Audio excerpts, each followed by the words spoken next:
समाचार अब तक, सत्य का साहस।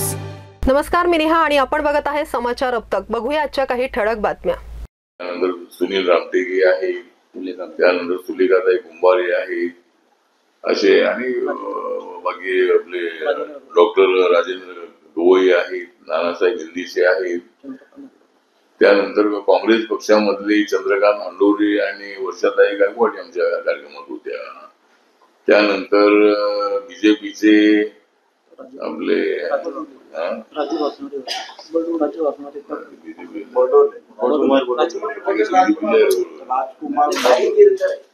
भाई गिरकर, म्हणजे बीजेपीचे भाई गिरकर होते।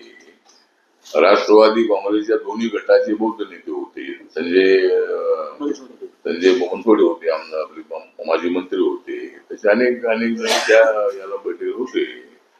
लवकरच एक बैठक पुढच्या आठवड्यात आमची होणार आहे, त्याच्यामध्ये पुढच्या आंदोलनाची दिशा आम्ही ठरवणार आहोत। त्यानंतर एक महत्वाचा विषय आहे, तो आमचा रिपब्लिकन पक्ष जो आहे, हा जरी महाराष्ट्रामध्ये गट असले तरी महाराष्ट्राच्या बाहेर फक्त आमचाच गट पाहायला मिळतो। बाकी असू द्या गट, पण आमचा गट सर्व देशामध्ये आहे। आणि नागालँडमध्ये आमच्या पक्षाचे 2 आमदार आहेत, मणिपूरमध्ये आमच्या पक्षाला रेकग्नायझेशन मिळालेलं आहे, आणि गन्ना किसानी सिम्बॉल आम्हाला त्या ठिकाणी मिळालेला आहे पक्षाला। अजून 2 राज्यामध्ये जर आमचा पक्ष रेकग्नाइज झाला तर आमच्या पक्षाला राष्ट्रीय मान्यता मिळेल। त्यामुळं आमचा प्रयत्न असा आहे की पुढच्या वेळेला आम्हाला महाराष्ट्रामध्ये 2-3 जागा लोकसभेच्या मिळाल्या, त्यातल्या 2 निवडून आल्या तर महाराष्ट्रामध्ये आम्हाला मान्यता मिळेल। तर पुढच्या वेळेला 5 वर्षामध्ये एक राष्ट्रीय पक्षाची मान्यता मिळवण्याचा आपला प्रयत्न आहे। आणि पक्षाचं एक नागपूर हे देशातलं सेंट्रल बेस आहे, 0 पॉइंट आहे।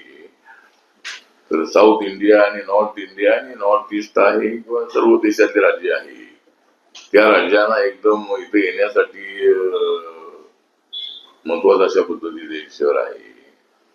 त्यामुळे 8 मार्चला आपलं जे कस्तुरचंद पार्क या ठिकाणी रिपब्लिकन पक्षाचं एक राष्ट्रीय अधिवेशन घेण्याचं आम्ही ठरवलेलं आहे, आणि देशभरातून कार्यकर्ते त्याला मोठ्या संख्येने येतील। आणि रिपब्लिकन पक्ष भविष्यामध्ये अजूनही मजबूत करण्याच्या दृष्टिकोनातून बाबासाहेब आंबेडकरांच्या विचारावर आधारित खुल्या पत्रातला RPI मजबूत करण्यासाठी आम्ही प्रयत्न करणार असल्याची घोषणा त्यामध्ये करण्यात येणार आहे। आणि अशा पद्धतीने आमचं अधिवेशन 8 मार्चला एक भव्य स्वरूपामध्ये होईल, आणि त्याला अनेक नेत्यांना आम्ही त्यांना बोलू। त्यांना नितीन गडकरी आहे, मुख्यमंत्री देवेंद्र फडणवीस जे आहेत, एकनाथ शिंदे आहेत, अजितदादा पवार आहेत, या सर्वांना आम्ही त्यामध्ये निमंत्रित करणार आहोत, आणि भव्य दिव्याचं अधिवेशन करण्याचा आमचा प्रयत्न आहे।